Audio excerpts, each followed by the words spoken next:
മഹാവിഷ്ണുവിന്റെ കരുത്തുറ്റ അവതാരമായിരുന്നു പരശുരാമൻ. 1000 കൈകളുള്ള കാർത്തവീരാർജുനനെയും കൂടാതെ 21 പ്രാവശ്യം ലോകം ചുറ്റി സകല അധാർമികളായ ക്ഷത്രിയരെയും വധിച്ച വീരൻ. ഇതേ ത്രേതായുഗത്തിൽ ജീവിച്ച രാക്ഷസനായിരുന്നു ലങ്കാധിപൻ രാവണൻ. ഈ രാവണനെ പരാജയപ്പെടുത്തിയ രാജാവായിരുന്നു കാർത്തവീരാർജുനൻ. എന്നാൽ കാർത്തവീരാർജുനനെ വധിച്ച യോദ്ധാവായിരുന്നു പരശുരാമൻ. അതിനാൽ രാവണനെ വധിക്കുവാൻ മഹാവിഷ്ണുവിന്റെ അവതാരമായ പരശുരാമൻ മതിയായിരുന്നല്ലോ. പിന്നെ എന്തിനാണ് മഹാവിഷ്ണു ശ്രീരാമനായി അവതരിച്ച് രാവണനെ വധിച്ചത്? പരശുരാമന് രാവണനെ വധിക്കുവാൻ സാധിക്കുമായിരുന്നോ? സാധിക്കുമായിരുന്നു എങ്കിൽ പിന്നെ എന്തിനാണ് രാമാവതാരം? നമുക്ക് വിശദമായി പരിശോധിക്കാം. ഏവർക്കും ഇതിഹാസ എപ്പിക്കിലേക്ക് ഒരിക്കൽ കൂടി സ്വാഗതം.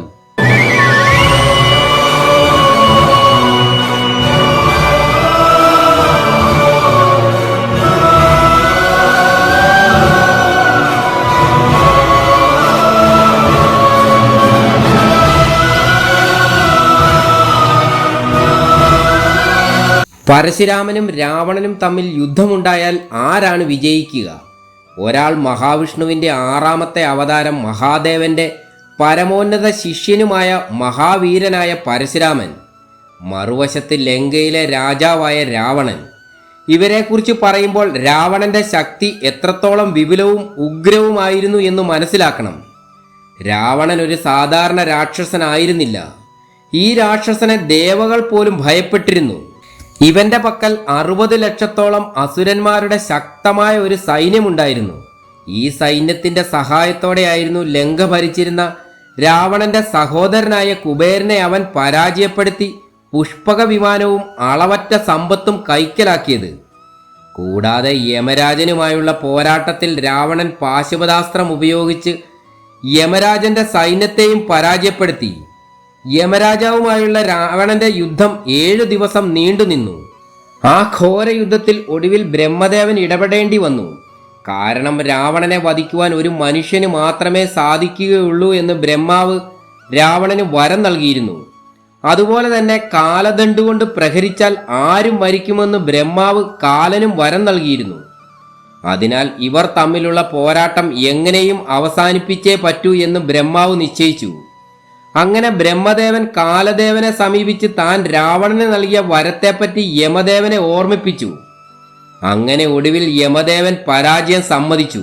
കൂടാതെ രാവണന്റെ സൈന്യത്തിലെ ഏറ്റവും കരുത്തനായിരുന്നു പുത്രനായ മേഘനാഥൻ എന്ന ഇന്ദ്രജിത്ത്. ഇന്ദ്രജിത്ത് സാക്ഷാൽ മഹാദേവന്റെ ബീജത്തിൽ നിന്ന് പിറവിയെടുത്ത കരുത്തനായ യോദ്ധാവായിരുന്നു. ഇന്ദ്രജിത്ത് ദേവലോകം ആക്രമിച്ചപ്പോൾ ഇന്ദ്രദേവൻ, യമദേവൻ, അഗ്നിദേവൻ, വായുദേവൻ അടങ്ങിയ 33 പ്രമുഖ ദേവന്മാർ ഒന്നിച്ചാക്രമിച്ചിട്ടും മഹാദേവന്റെ പ്രിയ ശിഷ്യനായ മായാവിദ്യയിൽ അതികേമനായ ഇന്ദ്രജിത്തിനെ പരാജയപ്പെടുത്തുവാൻ സാധിച്ചില്ല. ഒടുവിൽ ഇന്ദ്രജിത്ത് ദേവരാജൻ ഇന്ദ്രനെ ബന്ദിയാക്കി സ്വർഗത്തിന്റെ അധികാരം കൈയടക്കി.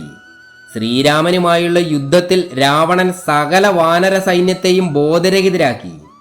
ഹനുമാൻ മാത്രമായിരുന്നു രാവണന്റെ അസ്ത്രപ്രയോഗത്തിൽ നിന്ന് രക്ഷപ്പെട്ടത്.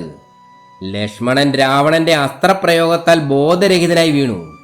ശ്രീരാമനുമായി 7 ദിവസം പോരാടിയ രാവണനെ ശ്രീരാമന്റെ ശക്തമായ രുദ്രാസ്ത്രത്തിന് പോലും വധിക്കുവാൻ സാധിച്ചില്ല. ഈ ശക്തമായ രുദ്രാസ്ത്രം ഉപയോഗിച്ചായിരുന്നു രാമൻ മാരീചനെയും ഖരനെയും പോലുള്ള കരുത്തരായ അസുരന്മാരെ വധിച്ചത്. കൂടാതെ കുംഭകർണനെ പോലെ കരുത്തനും മായാവിദ്യകളും അറിയുന്ന ശക്തമായ സൈന്യമായിരുന്നു രാവണന്റെ പക്കലുണ്ടായിരുന്നത്. പരശുരാമന്റെ കരുത്തിനെപ്പറ്റി പുരാണങ്ങളിൽ പറഞ്ഞിരിക്കുന്നതനുസരിച്ച് അദ്ദേഹം ഒരു സാധാരണ യോദ്ധാവായിരുന്നില്ല. അദ്ദേഹം മഹാവിഷ്ണുവിന്റെ അവതാരവും മഹാദേവന്റെ ശിഷ്യനുമായിരുന്നു. പാശുപതമടക്കം സകല ദിവ്യാസ്ത്രങ്ങളും കൈവശമുണ്ടായിരുന്ന ധനുർധാരിയായിരുന്നു പരശുരാമൻ. ഒരിക്കൽ മഹാദേവനെ സന്ദർശിക്കുവാൻ കൈലാസത്തിലെത്തിയ പരശുരാമനെ ഗണപതി ഭഗവാൻ തടഞ്ഞു. ഇതിൽ കുപിതനായ പരശുരാമനും ഗണപതിയുമായി യുദ്ധമുണ്ടാകുകയും പരശുരാമൻ തന്റെ ദിവ്യമായ മഴു ഉപയോഗിച്ച് ഗണപതി ഭഗവാന്റെ ഒരു പല്ല് മുറിച്ചു മാറ്റുകയും ചെയ്തു. അന്നു മുതലാണ് ഗണേശൻ ഏകദന്തൻ എന്നറിയപ്പെട്ടത്. ഈ കാലഘട്ടത്തിൽ ജീവിച്ചിരുന്ന കരുത്തനായ കാർത്തവീരാർജുനനെ അദ്ദേഹത്തിന്റെ രാജ്യ തലസ്ഥാനത്ത് പോയി ഘോരമായ യുദ്ധത്തിലൂടെ വധിച്ച യോദ്ധാവായിരുന്നു പരശുരാമൻ. 21 തവണ ലോകം ചുറ്റി സകല അധാർമികളായ ക്ഷത്രിയരെയും വധിച്ചത് പരശുരാമൻ തന്റെ ദിവ്യമായ വിജയധനുസ് ഉപയോഗിച്ചായിരുന്നു.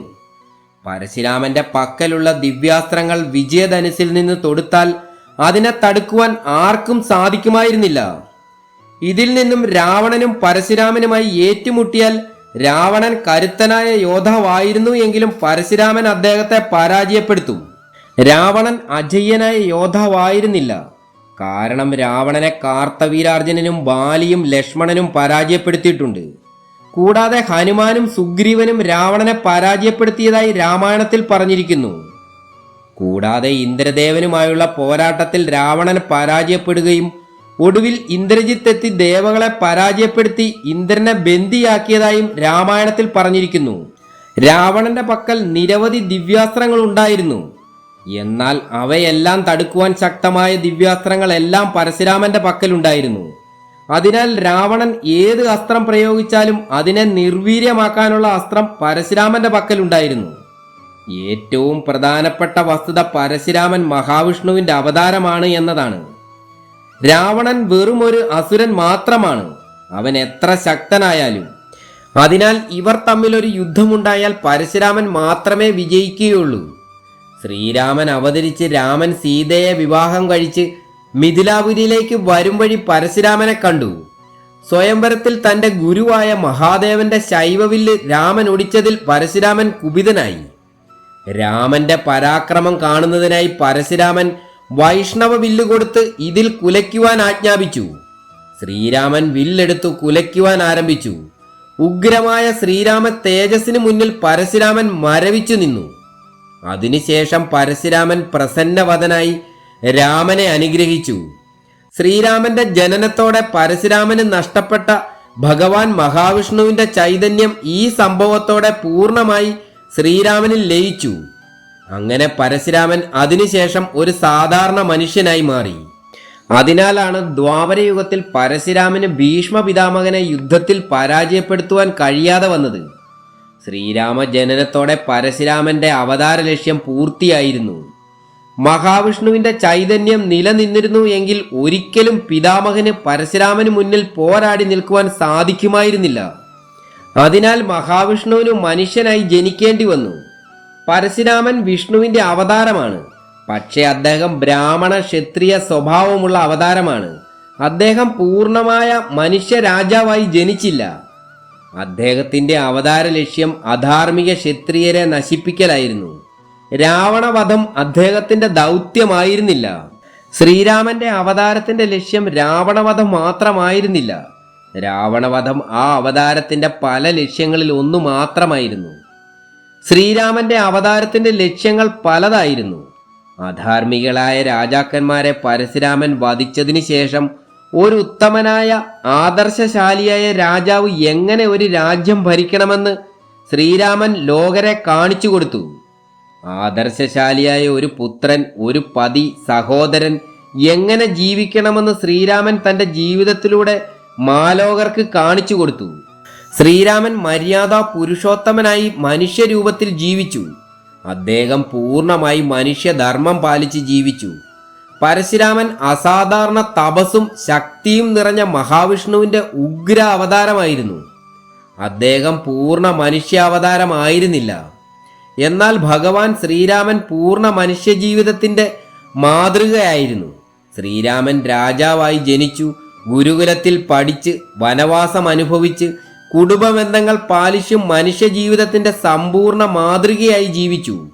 പുരാണത്തിൽ മഹാവിഷ്ണുവിന്റെ അവതാരങ്ങളെ 3 രീതിയിൽ പറഞ്ഞിരിക്കുന്നു: പൂർണ്ണാവതാരം, അംശാവതാരം, ആവേശാവതാരം.